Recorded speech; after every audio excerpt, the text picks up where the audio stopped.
सृष्टि और तेजस की चालों के बारे में पता चला अनिरुद्ध को। अनिरुद्ध करेगा आदित्य कपूर को अलर्ट। अर्शी ने बुरी तरीके से फंसाया अनिरुद्ध को। जी हाँ दोस्तों, हम बात कर रहे स्टार प्लस के शो झनक की। दोस्तों आगे बढ़ने से पहले अगर आप इस चैनल पर नए हैं तो इसे सब्सक्राइब कर दीजिए, साथ ही बेल आइकन दबाना ना भूले। वीडियो अच्छा लगा है तो इसे लाइक जरूर कीजिएगा। चलिए आगे बढ़ते हैं। तो दोस्तों झनक के अपकमिंग एपिसोड में आप देखने वाले हैं कि तेजस की एंट्री तो हो ही चुकी है। अब वो तेजस अलग ही रूप लेकर आया है, यानी अब वो झनक को पाना नहीं चाहता है, अब उसे मारना चाहता है। वैसे भी तेजस ने कई कोशिशें पहले भी कर चुका है झनक की किडनैप करने का और अपने बुरे इरादों को पूरा करने का, लेकिन हर बार अनिरुद्ध बीच में खड़ा हो जाता था और एन मौके पे आके झनक को बचा लेता था। पर दोस्तों यहाँ आप देखने वाले हैं कि सृष्टि मुखर्जी ने बहुत ही सोच समझ के इस बार तेजस को बुलाया है, क्योंकि वो अच्छे से जानती है कि अनिरुद्ध की तबीयत खराब है, वो चल फिर नहीं सकता है। यानी अगर तेजस आता है, झनक को किडनैप करता है, उसके साथ जो कुछ भी करेगा, यहाँ पे अनिरुद्ध की इतनी अच्छी हालत है नहीं कि उसे बचाने के लिए जा पाएगा। और सृष्टि मुखर्जी ये भूल चुकी है कि झनक को बचाने के लिए यहाँ सिर्फ अनिरुद्ध ही नहीं, आदित्य कपूर भी मौजूद रहेंगे।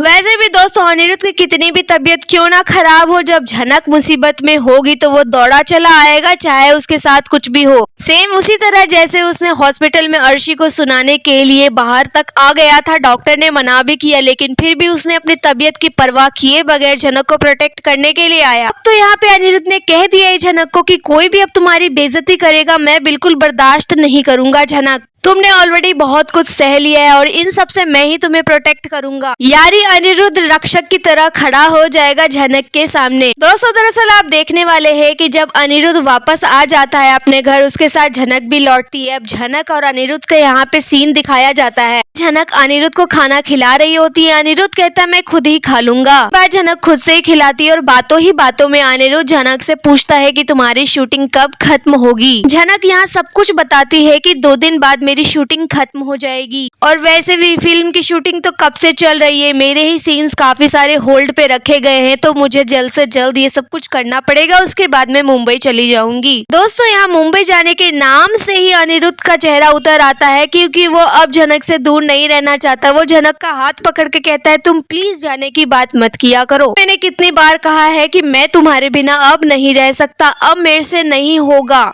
मैं तुमसे सच में बहुत प्यार करता हूँ, अब मैं तुम्हारे साथ ही रहना चाहता हूँ, तुम मुझे छोड़ के मत जाना झनक प्लीज। झनक अच्छे से जानती है कि ये मुमकिन नहीं है, क्योंकि सृष्टि मुखर्जी और अर्शी मुखर्जी ऐसा कभी नहीं होने देंगी। झनक अच्छे से जानती है कि अर्शी क्या क्या कर सकती है, अनिरुद्ध को पाने के लिए वो किसी भी हद तक जाएगी और अनिरुद्ध को भी काफी नुकसान पहुंचाने की कोशिश करेगी। झनक ये तो बर्दाश्त कर लेगी कि अर्शी उसे कुछ भी कहे, चोट पहुंचाए, उससे उसको कोई फर्क नहीं पड़ेगा, लेकिन वो अगर अनिरुद्ध को टॉर्चर करेगी, मेंटली हैरेस करेगी, तो यहाँ झनक को बर्दाश्त नहीं होगा। और इसी प्रॉब्लम्स को अवॉइड करने के लिए झनक अनिरुद्ध के साथ नहीं रह सकती है। यहाँ पे झनक को ये भी पता लगने वाला है कि अर्शी ने किस तरीके के कॉन्ट्रैक्ट पे साइन करवाया है अनिरुद्ध से।